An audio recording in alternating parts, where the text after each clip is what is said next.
For joining us tonight. An amendment in the state budget would, if passed, prevent government money from being used for diversity, equity, and inclusion programs in state departments. It would apply to agencies like the Departments of Natural Resources, Public Safety, and Higher Education.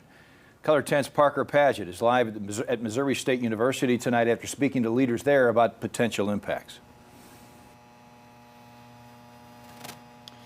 Yeah, Interim Chief Diversity Officer Dr. Algerian Hart says this isn't a law at this time, but there is some optimism as this budget heads towards the state Senate. Anytime you're looking at diversity and access and it's being packaged in a manner that maybe is exclusive instead of inclusive, it can be a situation where there's a lot of misunderstanding. Missouri lawmakers approving several amendments to the state budget centered around diversity, equity, and inclusion. That we're not going to authorize the use of taxpayer dollars to promote the various components of the problematic version of diversity, equity, inclusion. That would mean government money cannot be used for department staff, vendors, consultants, or programs. If signed into law, that change would affect programs at universities like Missouri State. I think students are concerned in the sense of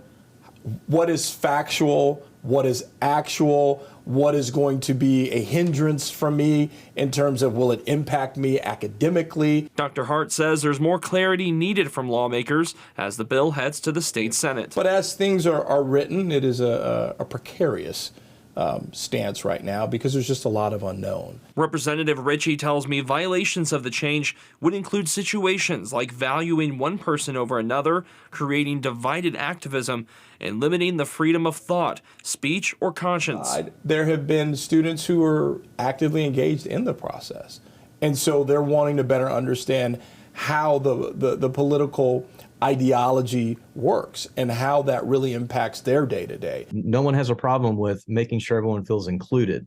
But when you put those three terms together, the way that right now the left is doing, we do have a very, very problematic set of expectations and assumptions that are built into that.